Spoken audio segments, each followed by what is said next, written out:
Hey guys, welcome back to my channel. If you're new around here, welcome. On this channel, I am documenting my family's journey to financial independence and generational wealth, and we plan on achieving that through investing in the stock market, real estate, cryptocurrency, and overall increasing our net worth. So if that sounds interesting to you, or you just want some motivation so you can get started on your own personal wealth building journey, then subscribe to the channel, like the video, and let's get started. So on today's video, I wanted to do a topic that I think would be really helpful to you guys, and it's really helpful for me, especially, continuing on this investing journey. And I wanted to talk about saving in certain areas in our budget, especially in our expenses, areas that we don't think of, areas that we're probably overspending in. And if you save some money in those areas, you can use that money that you save to invest. And keep in mind, you can do this with getting out of debt as well, or if you have some savings challenges or savings goals, you can do the same thing. Try to reduce your expenses in certain areas, use the difference, and put towards whatever goals that you may have. But in this video, I'm going to be talking specifically about investing. And I did post a video a few days ago about investing $100 in the stock market, and I invested that $100 because our power bill was a little lower, and I talked about it being a mild winter and so on and so forth. So I'll leave a link to that video in the eye in the sky so you guys can go back and actually watch me buy $100 worth of stock. So let's get into the video for today. So food. The category of food is probably the ultimate budget buster, at least for my household.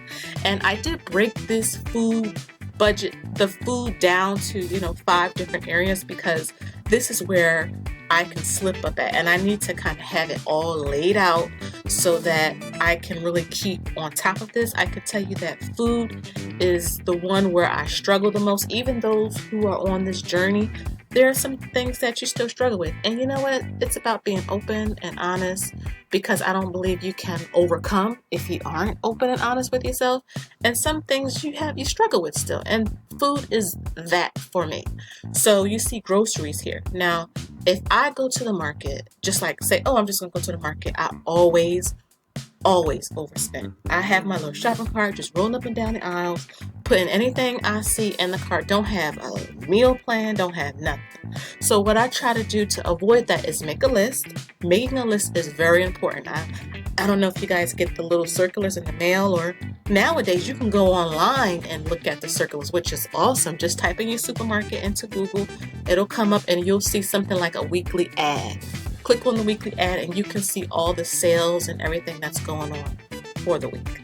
But make a list is always great, and eat first. I've been to the market so many times hungry, buying things that I don't need because my stomach was the one guiding me. It wasn't my brain. So always try to eat something before you go to the market, and try not to linger. Sometimes I'm just going up and down aisles I just don't need to be in, but I find myself there. And before I know it, I have more stuff in my cart than I intended. So again, try to keep your groceries, manageable. I know sometimes some months are more expensive, especially around the holidays. But again, if you do these suggestions that I am suggesting, I think, you'll be able to save some money there. The next thing is coffee. Now, coffee I put in its own entire entity, because for me, coffee can like really break my budget, especially if you like certain types of coffee and if you like K-Pods.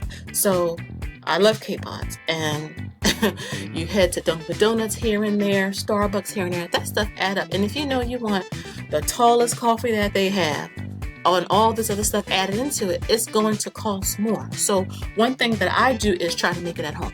Now, one thing that I've been doing that I've been really loving is ordering my K-Pods through Amazon. It's cheaper. It's like 35 cents a cup. Like, I could have 2 cups if I wanted.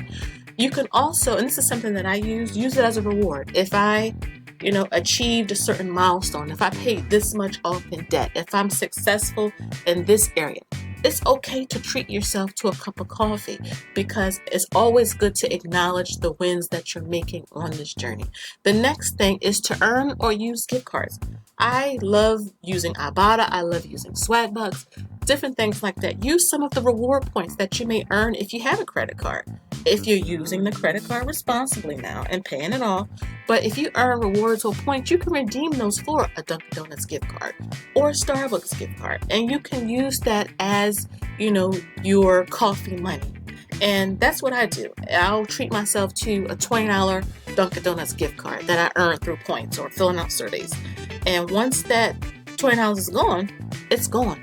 Or if you have a birthday or anniversary, you can ask for, a Starbucks gift card, or something like that. So that way you don't have to use your own personal money for coffee. The next is dining in. Dining in terms of dining inside of a restaurant. Now, I'm a family of 5. I have 3 kids and a husband, and when you add tip, which I don't mind tipping, but when you have to factor that in because it's a part of the cost. When you add tip and tax now, especially depending on the state you live in, then you have drinks, and that's drinks times 5 of us. And yes, we can get water with lemon, but I'm being honest, that's not what I'm going to get. And dessert for 5 people, that bill adds up. And if you go out every week, and let's say you spend $100 for a family of 5, because that's very easy, and it's 4 weeks in a month, that's $400 just in eating out. That you could use that money to invest or save or pay off debt. The next thing is the infamous drive-thru. And yes, I called it the infamous drive-thru because as a mama, you pick the kids up from school, you had a long day yourself. Going through a drive-thru is very easy. It is very easy. All I gotta do is oh my goodness, I didn't figure out dinner, or if I cook dinner, I don't want that, which is also very important. If you cook and you have a meal plan, try to stick to it. But it's so easy, just pull in the drive-thru at McDonald's, go around, order something, and be on your way. And keep in mind, the food that I'll get in the drive-thru is not enough. My kids still seem to be hungry after that. And I don't even buy kids meals anymore because my youngest is 8. He'll go through 4 chicken nuggets and a baby fry and some apples in 5 minutes and still hungry. And the last thing is that I don't know if you guys have noticed, but drive-thru meals and menus are expensive now. I mean, I can remember, and I'm not old, but I can remember when they had $1.99 kids meals and things like that. Now the kids meals are almost $4 if you get a regular adult meal. It's $8, and when you talk about 5 people, each drive-thru stop can be easily $35-$40 easily. And so again, these are ultimate budget busters. That's why I broke it down like this, because I was wasting money in certain areas where I could have been using to invest. And the next thing is convenience stores. Now, I don't know if you have Wawa's near you. Wawa is popular where I live. They're kind of like 7-Elevens, just much better looking, cleaner, more product to use from, etc. But it's easy to stop there and grab a soda here, a candy bar there, which, by the way, is marked up insanely. You can go to the supermarket and get a 12-pack of soda for almost the same price as one bottle. Same with candy bars. You can go to BJ's or Costco or Sam's, and if you like Snickers that much, you can get 20 of them for $10, $12 versus the one size candy bar at Wawa or a place like it for almost $2. And yes, I'm ranting a little bit because that's just insane. But these are some budget busters. And again, this is something that I'm trying to keep under wraps because my husband and I are very serious about our goals. The next thing is cell phones and cell phone plans. Again, this is a budget buster for a lot of people. The phones you get, they have payments on them. Then you have a high payment plan, a cell phone plan. You could easily spend $300 just on a cell phone. And that's really high. And so consider downgrading. Maybe you can purchase the phone outright, especially if you have your tax refund or something. Try purchasing the phone outright, and if you can, hold on to the phone as long as possible. You don't need a new phone every year. I know it's tempting. I have a Samsung Galaxy S5. That phone is so old, but I plan on using it until the wheels fall off. And I know I'm going to have to get a new phone in the next few months, and I am going to pay for it outright. My husband has a Samsung S20, I think it's called. Pay for it outright because we don't want no payments. We don't want no payments on no phone. Next is subscriptions. These things are like the little bugs in the budget. Little each here, a little bit there, a little bit there. And it's so many nowadays for music, for TV, for reading, for games. I mean, it's so many subscriptions that you can easily pay $100 a month in subscriptions. Your Netflix, your Amazon, the Sony PlayStation thing that, you know, my husband has. I mean, just all these little things. Apple Play, Apple Music. It's just so much. And try picking just one or two, maybe even three if you need to, so that you can cut back and use that extra money for something else. And you'll be surprised how much you won't miss it. I know you think you'll miss it, but you'll be surprised how much you won't miss it. And also, if you have any free accesses to anything, use those. I mean, there is so much stuff popping up for free nowadays. Also, try to check some of the services you already have. For example, we have Sprint. Did you know that Sprint is paying for our Hulu, basic Hulu with the commercials and all, but it's free. They're covering that, and they are paying a basic AAA membership for us. Basic is fine, you know, it's free. So check through some of those things like that. I know Verizon may pay for some things, but again, check with your provider. You may be missing out on some free stuff. Next is try to tackle any high interest consumer debt. Notice I said consumer because that's the one you really want to focus on the most, because the interest on those are usually sky high. And so if you can put a little more to your principal because you saved some money in your food category, that'd be great. Also, consider the snowball method. Dave Ramsey talks a lot about this. You can do snowflake payments. You can do snow avalanche payments, which is just if you can put $1 towards it versus $1,000 towards it. The idea is to pay, you know, your highest credit card first with the snowball method, and then put all the extra money you can squeeze out to it. And I actually agree with that, because high interest is a killer, not just of your budget, just your whole financial picture. You know, high interest really does kill a lot, especially, and even your credit score, which is really important if you want to consider investing in real estate. You got to have decent credit for that. And also, any extra money you get, like I mentioned, tax refund. I know sometimes it can feel like a second Christmas, but you know, we want to be intentional about our plans here, our goals, and you can use some of that money to get out of debt. And also try no spend month. I have done no spend months before, and they are very successful. Now, it can be hard to get through them. I'm not going to lie to you, but they are very successful. You'll be so surprised, like, oh my goodness, I saved $1,000 by just having a no spend, and it'll motivate you to continue to do it so you can get out of this debt. Also, and this is probably the final slide here, and this is probably the most important slide, stay away from the Joneses. The Joneses are always broke, okay? And the greatest way that, and a lot of times, you know what, let me stop.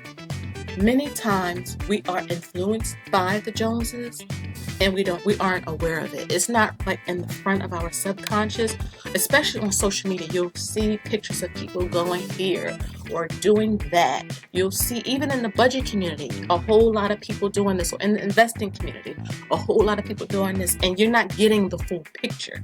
And so it can influence you, and you'll be trying to mimic and go and buy and do, and you'll forget the goals that you have, the plans that you have. And again, try to always check yourself. Another YouTuber, I'll put her name in the description box. She talked about checking yourself, and she posted a really, really great video about, you know, sticking to your goals, especially in a debt-free community and budget community. I'll put her video in the description box below. But I love that. Always check in with yourself. Check in with your spouse or a partner or a friend, because you'll be buying and doing things, and it'll be causing you to go against your goals, against the plans you laid out for yourself, whether it is investing, which this video is about, but if you want to get out of debt or save more, keeping up with the Joneses will kill you, and social media are the bullets or the gun that will do that to you. Next is workplace. We come in contact with a lot of people. We'll hear stories. We'll see new cars, new clothes. Don't get caught up in that. You want to stay focused on your goals. And finally, it's friends and family. You have a cousin doing this, or just bought a house, and this includes church too. You have people doing this, going here, they're getting married, and you may feel like, you know what, I need to do that, I need to have that because I deserve it. But the idea is to stick to your goals. Your goals is so important, guys. And remember, what you see is not always what's true. If you look at Warren Buffett, Bill Gates, and several other billionaires, you wouldn't be able to pull them out on the street. They dress regular, they look regular, they're not flashy. And I'm not saying you can't have some fun and some extra things, but when you're on a plan, it's really important, guys, to stick to it. So remember, stay away from the Joneses. The Joneses are broke. I'm telling you guys. So if you're ready to invest, you can open up an account. My links are in the description box below. You can deposit $100 and congrats, you can start investing. Thank you guys, and I'll see you in the next one.